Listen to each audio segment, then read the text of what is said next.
de la tarde, vamos a conversar, mejor dicho, vamos a seguir conversando sobre un tema que habíamos abordado el lunes anterior y que causó tanto interés de parte de ustedes que nos fue un poco complicado poder culminar con el tema, que quedaron muchas preguntas pendientes, sobre todo en el Face, y entonces yo me comprometí con ustedes a continuar el día de hoy con el mismo tema. Recuerden, el tema que tratamos la semana pasada fue trastorno por consumo de alcohol.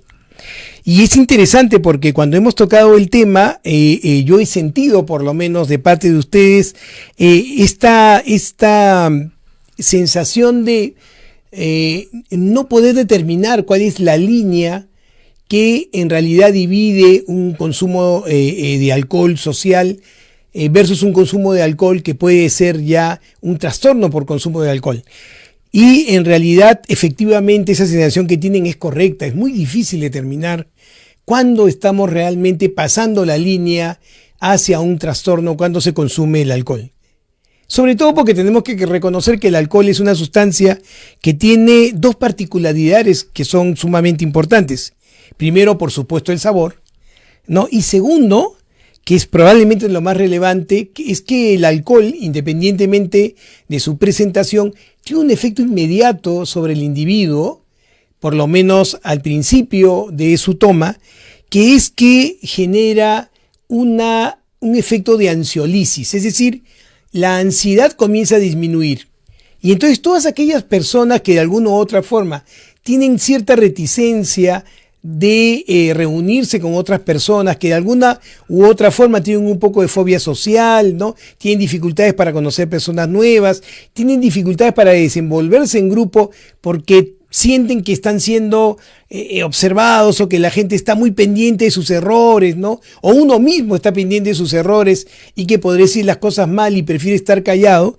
Cuando el alcohol comienza a transcurrir por el torrente sanguíneo, entonces este efecto que genera una disminución de la ansiedad hace que uno tenga más confianza. Bajada la ansiedad, bajadas las defensas, bajadas las estrategias para evitar que lo observen a uno como es, a pesar de que uno pueda no estar muy contento por alguna forma específica de ser. Todas estas defensas bajan con el alcohol y entonces el alcohol se vuelve un socializador, se vuelve un vehículo para hacer que estemos más cerca de las personas.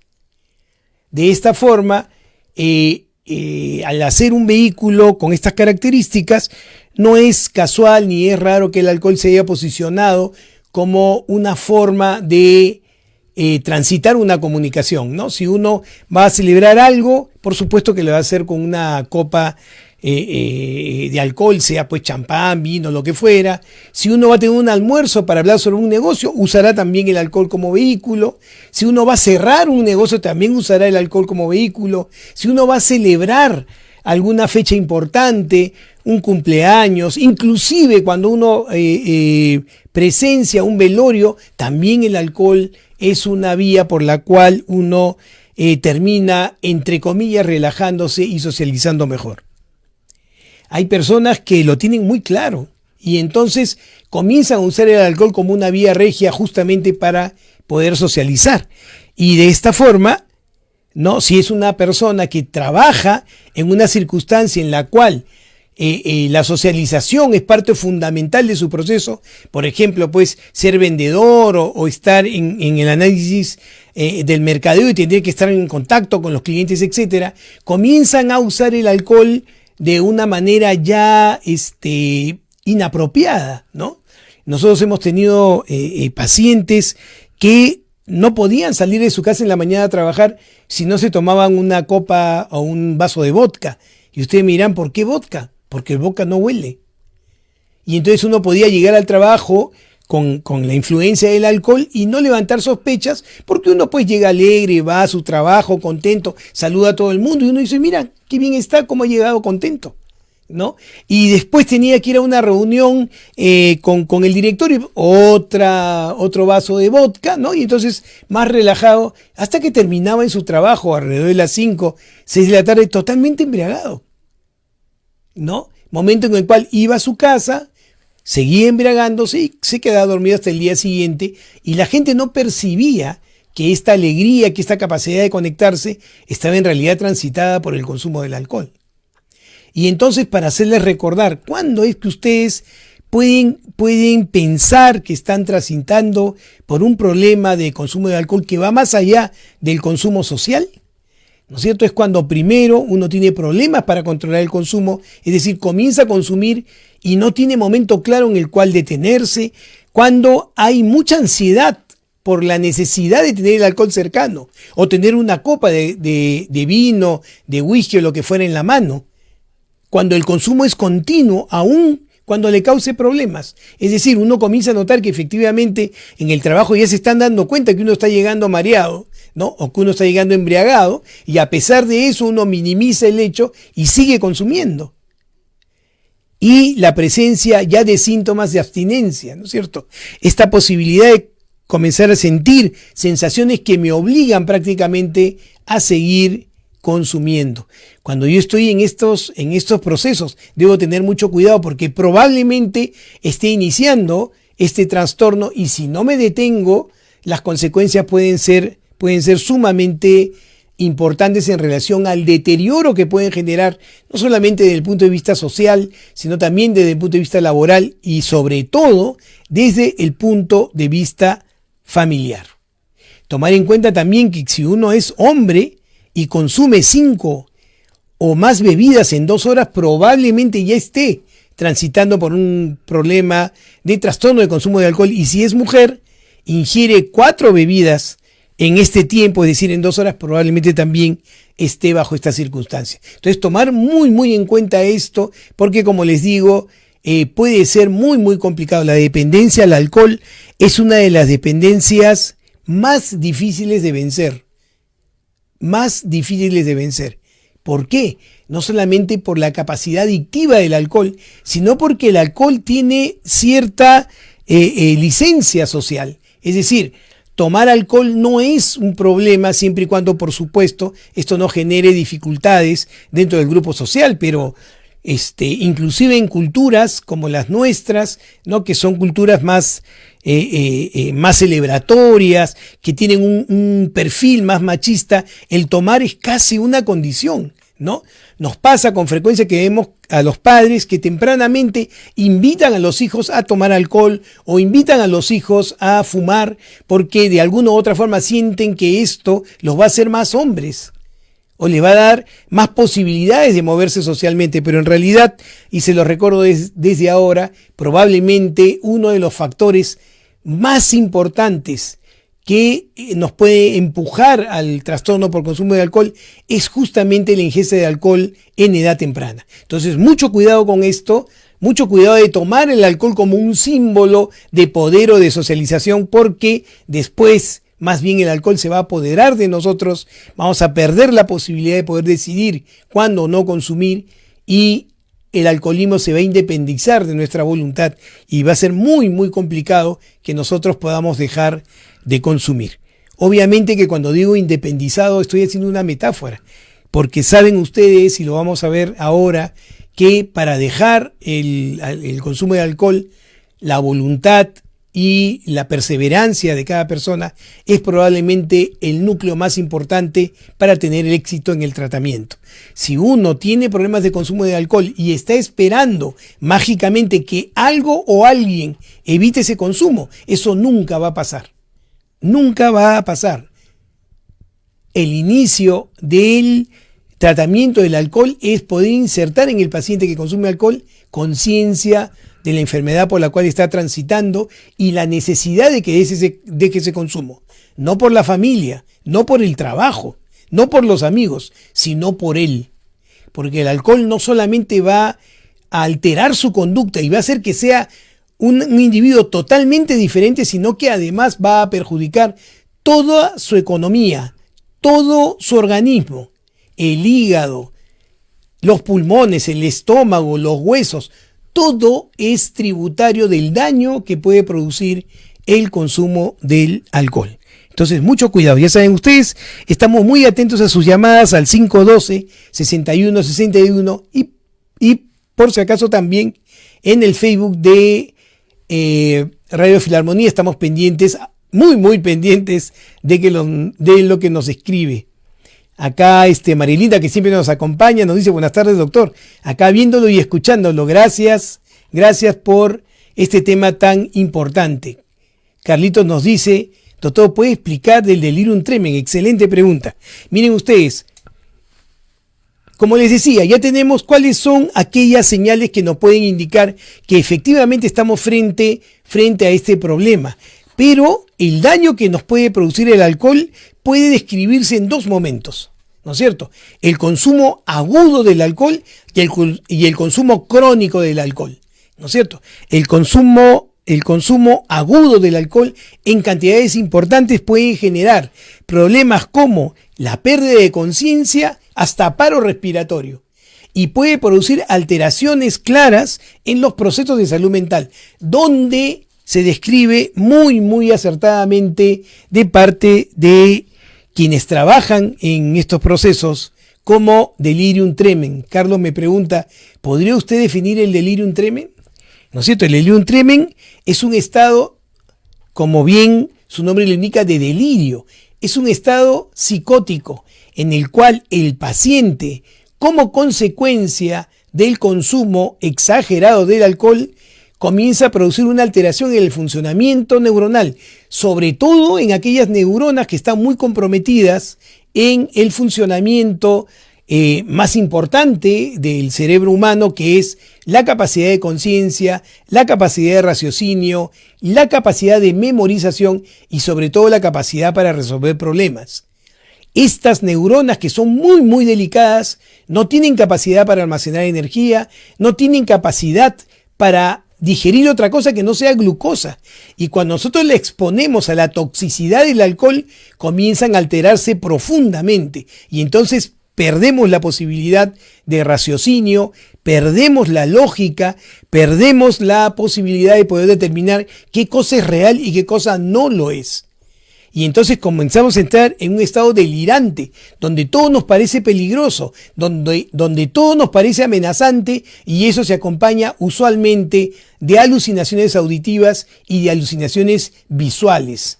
Podemos ver frente a nosotros figuras de lo más complicadas, podemos ver gente que nos ataca, podemos ver personas atravesando las paredes, y podemos, si ustedes recuerdan lúdicamente, cuando se habla de delirium tremens, siempre se representa por elefantes rosados que pasan frente a una persona. Esas son las alucinaciones, como les digo, visuales, que pueden, como les decía, ser producto de la intoxicación que genera el alcohol cuando se toma agudamente en grandes cantidades, ¿no? Y esto, como les digo, puede poner en peligro la vida, porque el delirium tremens es el paso previo a la alteración absoluta del sistema nervioso, donde la posibilidad de que se abarque el funcionamiento del tronco cerebral, que es el encargado justamente de regular la respiración, la temperatura, la presión arterial, se comprometa, y entonces nosotros hagamos un paro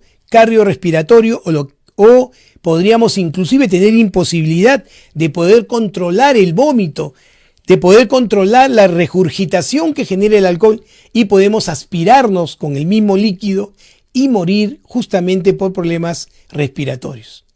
Y entonces mucho cuidado, la pregunta de Carlos es sumamente adecuada, porque el delirium tremens va más allá de la gracia de ver una imagen que nos puede parecer lógicamente extraña, aunque la característica es que tenemos clara cuenta de que eso que estamos viendo no es real, pero el temor que nos produce es sumamente intenso, ¿no? Nos comenta Elizabeth, nos pregunta: doctor, buenas tardes, sus recomendaciones para la familia del alcohólico y la importancia de la terapia sistémica. Excelente pregunta, Elizabeth. Entonces, ¿qué hacemos cuando estamos frente a un paciente con problemas de alcohol, con trastorno del consumo de alcohol? Lo primero que hay que hacer es conversar con el paciente, sin agredirlo, sin alterarlo, intervenirlo, conversar con él, señalarle la inconveniencia de ese consumo, señalarle la problemática que ese consumo le está generando, sobre todo a él, en su salud, en el trabajo, en su socialización, y el daño que le está haciendo a la familia. Y entonces ayudarlo a que ingrese a un tratamiento para poder dejar el consumo y poder reparar todo aquel daño que él podría haberse generado y por supuesto estar generando a todas las personas que le rodean. Mucho cuidado con la familia cuando se intenta minimizar los síntomas, ¿no? Porque pasa con frecuencia y es comprensible que la familia tenga temor, que la familia tenga miedo, que efectivamente su familiar está comprometido en este trastorno. Porque muchos familiares saben que esto es terrible, que es difícil de manejar. Y entonces muchas veces se minimizan los síntomas para no pensar que realmente nuestro familiar está enfermo y vamos justificando sus conductas según las características del consumo. Entonces, mucho cuidado. Cuando esto sucede, entonces la familia comienza a madurar un proceso propio del alcoholismo que es la codependencia. La familia comienza a ser dependiente también del consumo del paciente. Tenemos perfecto. Comienza a tener entonces dependencia también del consumo del paciente. Y entonces la familia se va a sentir bien cuando el paciente no consume. La familia se va a sentir mal cuando el paciente consume. Inclusive la familia, cuando está frente a un alcohólico crónico, va a tener abstinencia. Cuando el paciente no consuma porque su conducta va a cambiar y para la familia va a ser difícil poderlo manejar con estos cambios de conducta que generan desequilibrio en la dinámica familiar. Por eso es muy importante el tratamiento del alcohólico acompañado de la familia. La familia, como bien nos pregunta Elizabeth, es un factor fundamental para la recuperación del paciente. El paciente debe recibir tratamiento, por supuesto un tratamiento personalizado, ¿no? A través de la intervención multiprofesional, médica, médica y psiquiátrica para todos estos aspectos orgánicos que generan el consumo del alcohol. Por supuesto, una intervención psicoterapéutica individual, una intervención también grupal. Los grupos de apoyo son sumamente importantes. Acá en el Perú, probablemente la institución que más se diferencia como efectiva y importante para el tratamiento de los pacientes con alcoholismo es Alcohólicos Anónimos, donde el paciente debe de todas maneras acudir para su tratamiento grupal y un tratamiento, como les decía, para la familia. Es, como dice Elizabeth, un afrontamiento sistémico. Probablemente sea lo más apropiado y probablemente sea muy, muy importante, puesto que en la medida que la familia va recuperando su equilibrio junto con el elemento del paciente, el paciente va a tener también la posibilidad de poderse recuperar del cuadro. Vuelvo a repetir, no quiero que tengan en su mente la idea de que ustedes pueden salvar al paciente si es que el paciente no interviene en el tratamiento. Eso es imposible.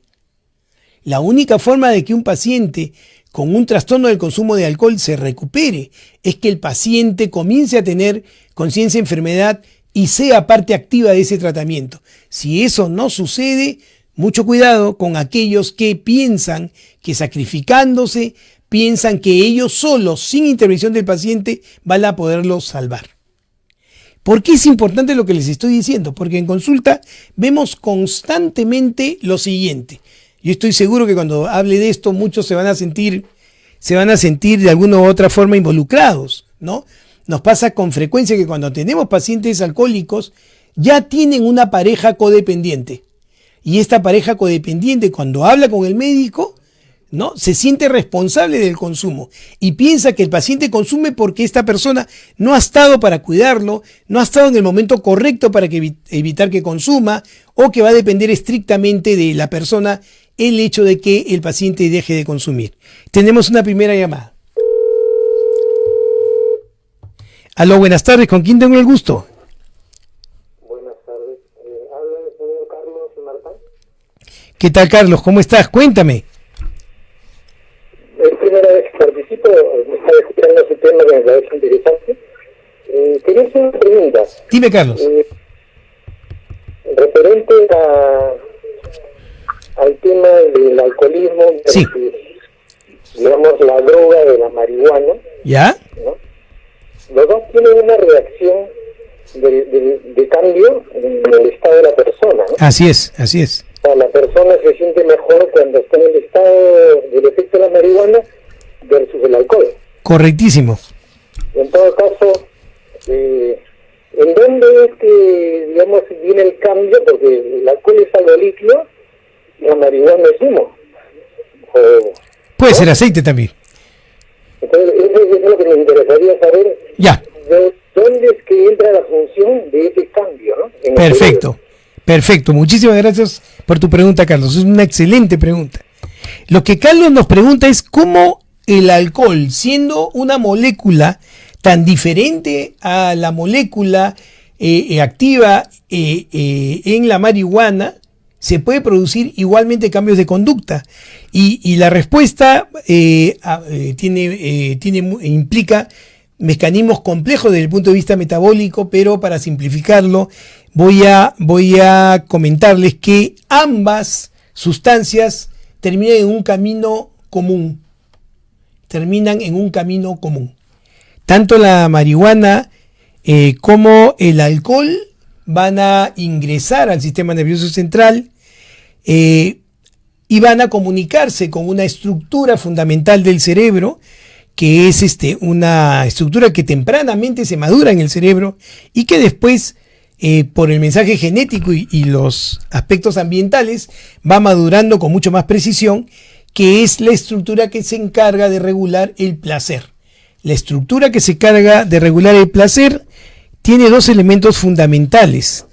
Una parte del cerebro que se conoce como área tegmental ventral y otra parte del cerebro que se conoce como núcleo accumbens, ¿ya? Esta estructura es la denominada estructura del placer, y esta estructura, les cuento, está en el centro del sistema límbico, que es el que regula las emociones. Entonces, el placer va a ser lo primero que se va a comprometer en el consumo de ambas sustancias o de cualquier sustancia psicoactiva que genere dependencia. Y va a actuar directa o indirectamente sobre esas estructuras. Y directa o indirectamente van a alterar dos neurotransmisores. El neurotransmisor GABA, que se conoce como neurotransmisor GABAérgico, y el neurotransmisor glutamato. Estos dos neurotransmisores son manipulados por aquel neurotransmisor que ustedes deben haber escuchado cientos de veces como el neurotransmisor del placer, que es la dopamina. Entonces, la dopamina es el neurotransmisor más importante del circuito del placer, pero el producto final de la acción de la dopamina va a ser regular la excitabilidad del sistema nervioso. ¿Se dan cuenta? A través del GABA y del glutamato, estos neurotransmisores que son aminoácidos en realidad. Y entonces, ¿qué tenemos como consecuencia? Todas estas sustancias van por diferentes caminos metabólicos, pero terminan ingresando al área del placer, que regula el sistema de las emociones.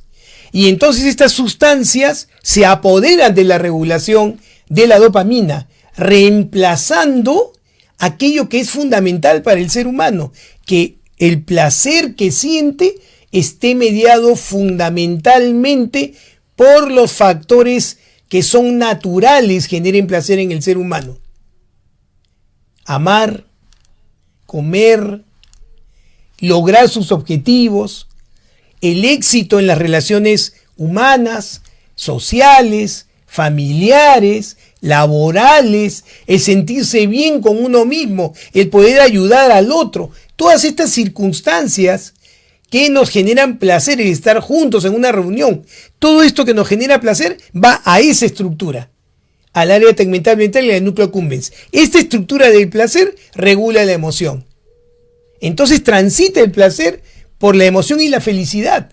Pero si yo reemplazo el manejo de la dopamina por sustancias que me dan placer y felicidad, sin que haya ninguna motivación que las convoque, es terrible, porque mi cerebro se va a acostumbrar a que la única forma en que va a sentir placer y va a tener una emoción positiva es consumiendo drogas.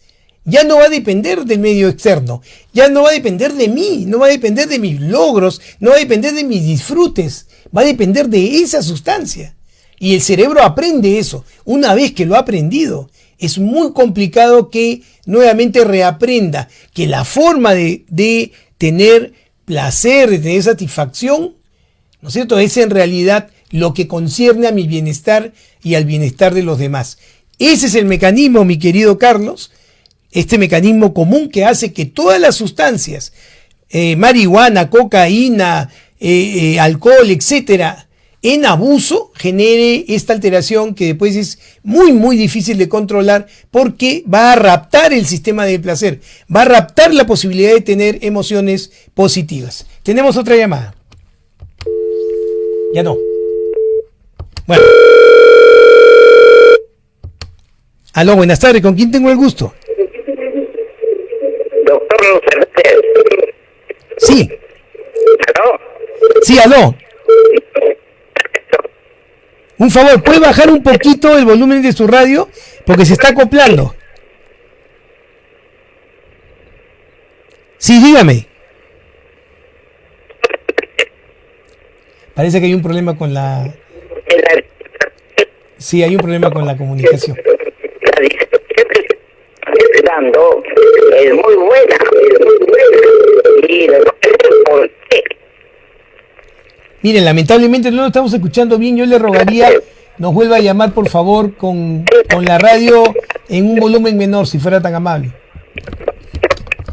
Listo. Entonces, ¿se dan cuenta? Ese es el problema. Cuando uno dice, la abstinencia puede ser tan terrible, ¿por qué se dice que el trastorno por consumo de alcohol es un trastorno que no se cura? ¿Por qué se dice que el alcoholismo es un proceso que debe tratarse toda la vida? ¿Saben por qué? Porque cuando uno acostumbra a su cerebro a que la única vía regia del placer sea una sustancia, reentrenar al cerebro para que nuevamente los procesos naturales del ser humano sean la fuente más importante del placer es sumamente complicado. Y entonces yo puedo ser un paciente alcohólico que no ha consumido 30 años y por obvios motivos pasa por una situación dolorosa que le evita sentir placer. Y en ese momento su cerebro convoca el camino fácil, que es la droga. Podría entonces recaer.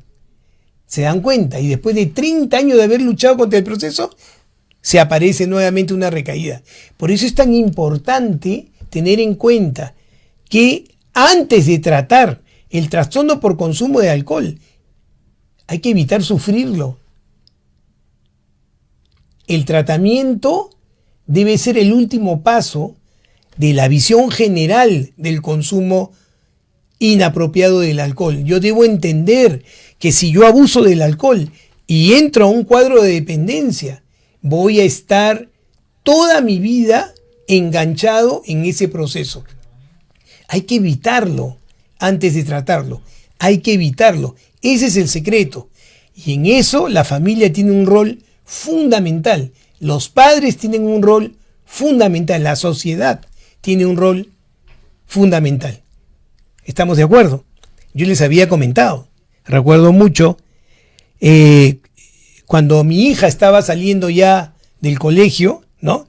Y había que hacer la fiesta de pre-promoción, ¿no? Y los muchachos pues tenían entre 14 y 15 años. Y la desesperación que tenían los padres para que hubiera alcohol en la reunión era increíble. O sea, los mismos padres no concebían que sus hijos podrían divertirse en esa reunión si es que no había alcohol transitando permanentemente en la reunión. ¿Qué les parece? Y recuerdo mucho un padre que nos dijo, ¿no? Yo no voy a dar cuota para que haya alcohol. Lo cual a mí me emocionó sobremanera porque dije, bueno, este es un padre consciente que sabe que exponer a su hijo en el alcohol tempranamente. No, ¿sabe lo que dijo? No, porque yo no sé lo que le van a dar. Yo voy a darle su botella de whisky para que la lleve él y sepa lo que está tomando. ¿Qué les parece? Entonces, ahí está nuestra responsabilidad. Ahora, por favor, todos tenemos claro el rol en el que se ha posicionado el consumo de alcohol desde el punto de vista social. Todos lo tenemos claro. No estamos hablando del control del consumo, de consumirlo con propiedad, no en exceso. Estamos hablando de que son malos los excesos, como son malos los excesos en cualquier actividad de la vida. ¿Estamos de acuerdo? Entonces, eso es lo que nosotros tenemos que tomar en cuenta. Eso es lo que tenemos que tomar en cuenta. Vean ustedes, nos dice Estrella, doctor, entonces, ¿es fácil el camino del licor a la droga? Por supuesto. Por supuesto. ¿Por qué? Porque si yo ya soy dependiente de una sustancia, va a ser mucho más fácil que sea dependiente de otras sustancias. Entonces me voy a volver un multiconsumidor, un consumidor de múltiples sustancias. Y entonces ahí sí que la cosa se va a complicar aún más. ¿Se dan cuenta? Entonces, si yo, por ejemplo, tengo antecedentes familiares, mi padre ha sido alcohólico, el padre de mi padre ha sido alcohólico, y yo me doy cuenta que cuando consumo alcohol no me puedo detener, tengo que darme cuenta que mi posibilidad de hacerme alcohólico es sumamente alta. Y entonces tengo que tener responsabilidad con respecto al consumo. Si es evitarlo, mejor aún. Y si tengo un hijo, transmitirle también el mismo mensaje. Porque lo que se puede generar es terrible. Es terrible. Eso es lo que tenemos que tomar en cuenta. Lo hemos conversado muchas veces. La felicidad es un proceso del ser humano que tiene como fuente primordial la empatía, la comunicación, la familia.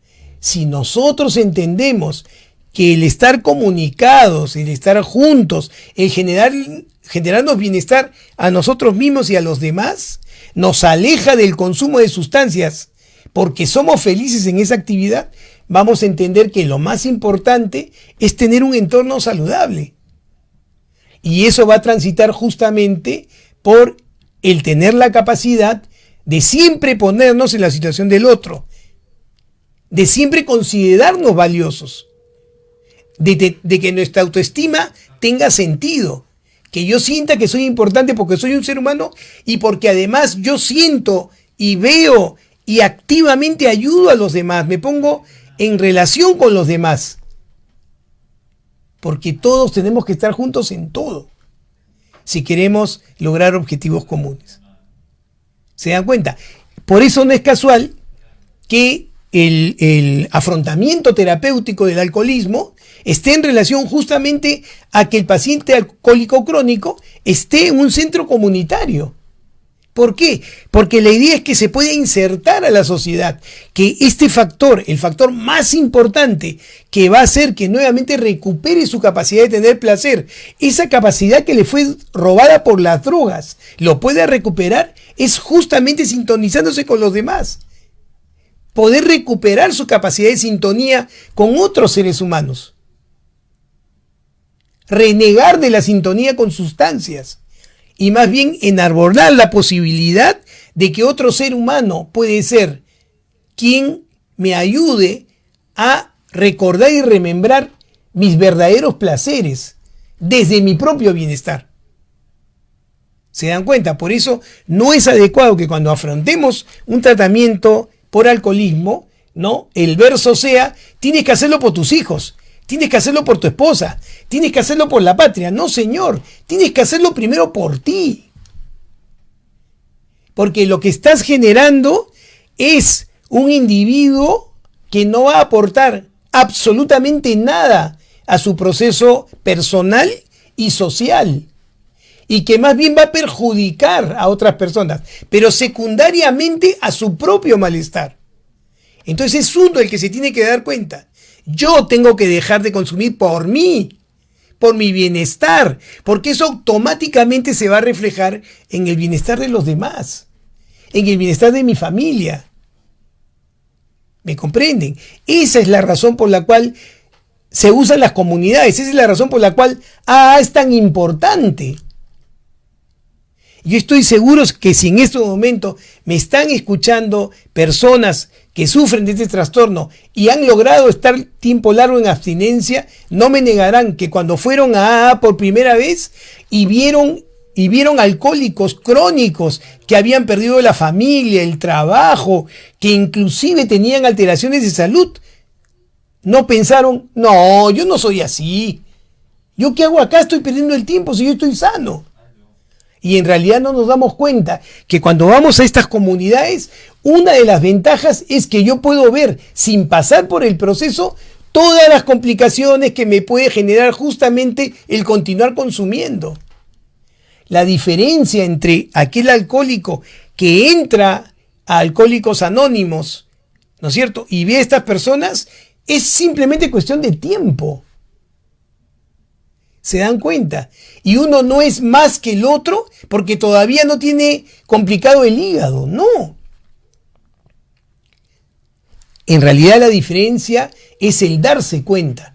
Y el darse cuenta es probablemente el centro más importante del tratamiento, hacia donde todos debemos apuntar. ¿Ya? Tenemos una llamada. Aló, buenas tardes. ¿Con quién tengo el gusto? Me llamo Carmen. Muy buenas tardes, doctor. Hola, Carmencita, dime. Sí, en tiempos de la pandemia se ha incrementado el consumo del alcohol y estadísticamente también se ha incrementado la violencia en la familia. Entonces, es muy probable que si analizamos la situación es porque en tiempos de estados emocionales, de angustia, de incertidumbre, el ser humano pierde control de lo que debe de hacer. Entonces, en estos momentos es muy delicada la situación para controlar esto y en qué medida digamos el Estado, el gobierno podría ayudar para que exista, digamos, un apoyo psicológico, social, para que esto no vaya en aumento. Correcto, Carmencita. Sí, excelente, muchas gracias. Excelente tu pregunta, excelente tu discernimiento sobre este problema, porque es absolutamente cierto, Carmen. Un abrazo. Lo que nos plantea Carmen es importantísimo, ¿no? Miren ustedes, es un razonamiento simple, ¿no? Lo hemos conversado muchas veces. Estamos frente a una emergencia sanitaria. A esta emergencia sanitaria se ha sumado una emergencia de contexto político. Emergencia digo porque genera mucha incertidumbre entre la población, independientemente del candidato. Mucha incertidumbre. Todo esto genera en el individuo estrés persistente. El estrés persistente necesita una vía regia para liberarse, porque el cuerpo no puede estar en estrés persistente permanentemente porque no tiene capacidad para eso. Se va a enfermar. Y entonces busca una forma de expresarse hacia afuera a través de una emoción, ¿no es cierto? La vía regia para expresar el estrés persistente es justamente la ansiedad. Y cuando la ansiedad se perenniza, se vuelve justamente un trastorno de ansiedad. Lo que se está viendo en los estudios con respecto a esta pandemia y que se ha confirmado en pandemias anteriores es que uno de los problemas más importantes que comienza a presentarse en estos procesos en la pandemia y pospandemia son los trastornos de ansiedad generalizada y son los trastornos depresivos mayores. Y en aquellas personas que han pasado por el trauma del contagio, han estado en UCI, probablemente hagan trastorno de estrés postraumático. Y todos estos trastornos están localizados dentro del área de la salud mental. Es verdad que existe en este momento una política de parte del Ministerio de Salud para abordar estos problemas. Existe un comité, una dirección de salud mental que está trabajando activamente para poder intervenir. Se han podido crear redes a través de telemedicina para poder ayudar a estas personas, porque efectivamente esto lo que va a generar es echar mano a recursos para bajar la ansiedad. Vamos a hablar de esto después de esta pregunta. Bueno, parece que no entró. Bueno, parece que estoy hablando mucho hoy día. No nos esperan. Muy bien, entonces, ¿qué es lo que sucede? Si yo tengo un trastorno de ansiedad generalizada, uno de los síntomas más frecuentes, lo hemos conversado, es la irritabilidad, la pérdida de la paciencia, la impulsividad. Y entonces esto me puede generar conductas violentas, porque estoy constantemente a la defensiva y estoy metido en mi casa con mi familia. ¿Quiénes se van a perjudicar? Yo primero, por supuesto, y mis familiares. Y entonces si yo descubro que a través del alcohol mi ansiedad va a disminuir, voy a comenzar a consumir alcohol frecuentemente. ¿Se dan cuenta? Y esta vía, ¿qué va a hacer? Va a rebotarme la ansiedad y voy a ponerme más violento todavía. Y va a pasar lo que Carmencita bien nos ha señalado. A ver, ahora sí. Aló, buenas tardes. ¿Con quién tengo el gusto? Aló. Con el doctor Cabrejo, doctor Fernández. ¿Cómo está usted? Ya. Bueno, pues se trata de que el alcohol... Hay una canción mexicana que dice: traigo penas en el alma que no las mata el licor. El tema es muy importante.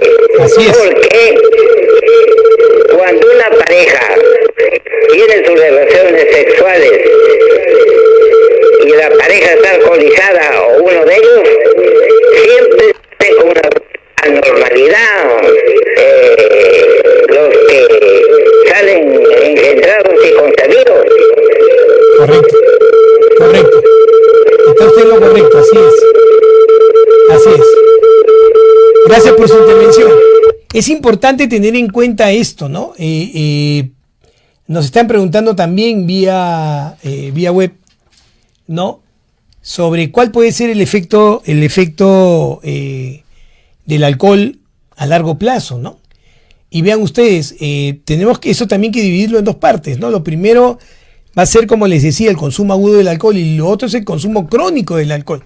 Y el consumo crónico del alcohol puede producir daños que son realmente importantes y que en algún punto pueden ser entonces irreversibles, ¿no es cierto? Y entre ellos tenemos primero, y ustedes lo conocen bien, es la enfermedad hepática, ¿no?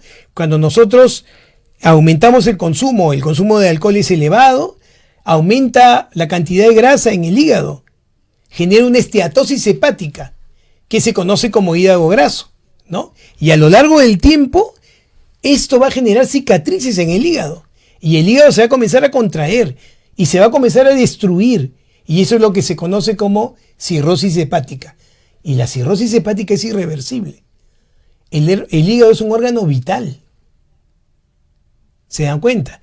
Otra complicación que es frecuente, lógicamente, son los problemas digestivos. El consumo elevado del alcohol puede provocar gran inflamación en la pared que recubre el estómago, lo que ustedes conocen como gastritis, ¿no es cierto? Y puede producir úlceras estomacales, puede tanto en el estómago como en el esófago, que es este tubo previo por donde pasa el alimento antes de llegar al estómago. Y también puede interferir con la absorción de la vitamina B y de otros nutrientes. Entonces, al final, ¿qué estamos haciendo? Estamos dañando el tracto gastrointestinal y, por supuesto, podemos dañar el páncreas y producir una pancreatitis que puede ser mortal. ¿Estamos de acuerdo? Una de las causas más frecuentes por las cuales fallece un alcohólico es justamente la hemorragia digestiva alta.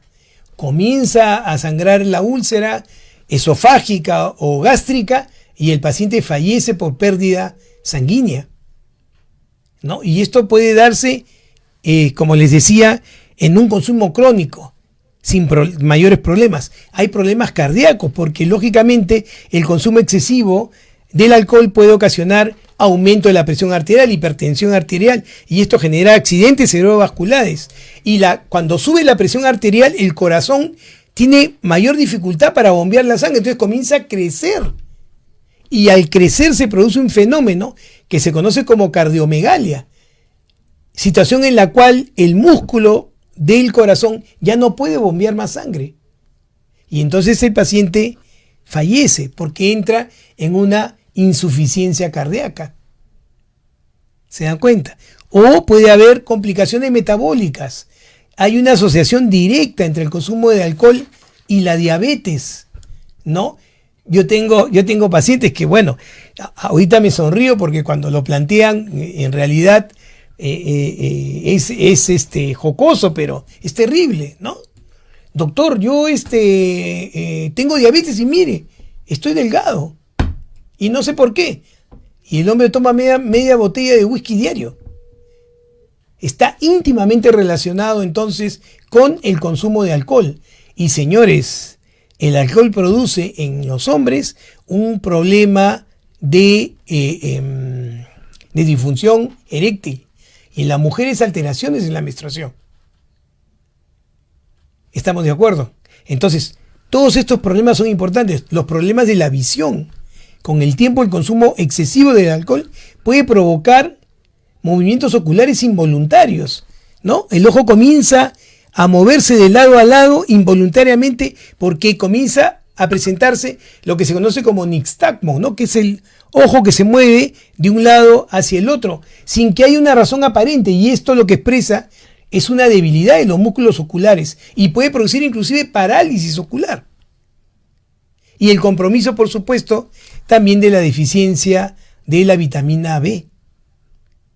Puede haber anomalías congénitas si es que la madre está consumiendo alcohol durante el embarazo. Daño a los huesos, porque el alcohol produce también osteoporosis, alteración en la producción de plaquetas. Puede haber entonces hemorragias. ¿Se dan cuenta? Todo esto generado por un solo elemento que ustedes pueden evitar llevárselo a la boca. Es increíble, porque es una sustancia que no tiene vida. No es una sustancia que salta por la mesa y se mete a la boca de uno, no. Es algo que nosotros claramente podemos controlar. Y entonces, si no tenemos esto en cuenta, todas estas complicaciones nos van a poner en una complicación realmente terrible. ¿Se dan cuenta? Realmente terrible. Hay que cuidar la salud, hay que cuidarnos nosotros y hay que cuidar, por supuesto, a nuestros familiares, ¿no? Hay que tener mucho cuidado en estos procesos. Muy bien. ¿Qué otras cosas podrían tener ustedes como complicación de este trastorno? Las complicaciones neurológicas, ¿no es cierto? El consumo excesivo del alcohol puede afectar al sistema nervioso, provocar entumecimiento, parestesias, dolor de manos, dolor en los pies, trastornos del pensamiento, puede producir demencia y pérdida de memoria. Demencia como pérdida de memoria a corto plazo. A ver, tenemos una llamada. Aló, buenas tardes. ¿Con quién tengo el gusto? Buenas tardes, doctor. Hola, sí. Julio. Hola, Julito. ¿Cómo estás? ¿Qué dices? Bien, doctor. Una preguntita. Dime. ¿Por qué el síndrome de abstinencia del alcohol es mucho más aparatoso que los del THC, de la cocaína? ¿Por qué es tan fuerte? Correcto, Julito. Excelente pregunta. Ahora la desarrollamos. Ya, gracias por llamar. Doctor. Un abrazo. Hasta luego. Claro, lo que nosotros tenemos que tomar en cuenta es que el alcohol es una sustancia que genera radicales libres, que son sustancias muy tóxicas para el organismo. Entonces no solamente daña el cerebro, también daña a los órganos en general. Y los mismos receptores que se encargan de metabolizar el alcohol en el cerebro también se encuentran en todos los órganos. Y entonces uno acostumbra no solamente al cerebro a sentir placer a través del alcohol, sino también a sus órganos internos a funcionar en relación a la presencia del alcohol. Y entonces cuando uno deja el consumo, hay una alteración del control de los órganos internos, del sistema neurovegetativo. Entonces hay una disregulación de la temperatura, hay una disregulación de el control muscular, hay una disregulación del manejo fundamentalmente de la parte hídrica del organismo, de la función renal, de la función cardiovascular.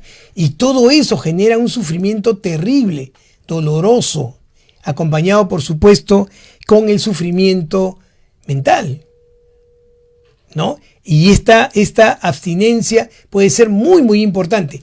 Por eso que cuando iniciamos el tratamiento de pacientes con alcoholismo y abordamos al paciente de manera aguda, hay un tiempo de desintoxicación y de abstinencia que puede extenderse entre 15 y 21 días, donde muchas veces es necesario el uso de fármacos para disminuir justamente todas estas dolencias que genera el retirar abruptamente el alcohol, ¿no? Por eso que muchas veces la hospitalización es necesaria, justamente para minimizar todo el sufrimiento que puede generar el dejar de consumir el alcohol de manera abrupta. Y si ustedes me preguntan cómo se debe dejar, es justamente de manera abrupta. Cuidado con los engaños. Cuidado con aquellas personas que le dicen, no, para dejar el alcohol tienes que dejarlo a poquitos. Tienes que ir disminuyendo la cantidad. Eso nunca va a funcionar. Nunca. Mientras que el alcohol tenga contacto con el sistema del placer, siempre el sistema del placer dependerá del alcohol. No hay forma de solucionar eso si es que no se corta el consumo de manera abrupta. Recuerden ustedes cómo comienzan usualmente las recaídas, ¿no? Las recaídas comienzan así. Mira, ¿ves que yo lo puedo controlar? Hace 2 meses que no tomo nada. Ya lo controlé.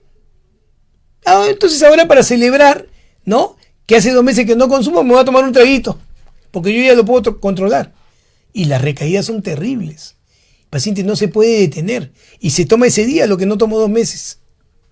¿Me comprenden? Justamente por lo que les estoy diciendo. Entonces el tratamiento es, si el paciente está en consumo y está en posición de dejar de consumir, pero está en pleno consumo, habrá que hospitalizarlo para que pase un periodo de desintoxicación y posteriormente pueda entrar a un tratamiento, como les digo, que es fundamentalmente psicoterapéutico, donde el paciente debe recibir claramente, primero, si es posible, fármacos que disminuyan la apetencia por el alcohol. 2, una terapia de corte cognitivo-conductual ha demostrado tener mayor precisión para tratar a estos pacientes de manera individual y por supuesto un trabajo comunitario, donde la familia debe estar incluida en el tratamiento, ¿no es cierto? Para justamente poder romper la codependencia que se tiene con el paciente. Esta es la forma de hacerlo. Por eso que el trabajo multidisciplinario es fundamental.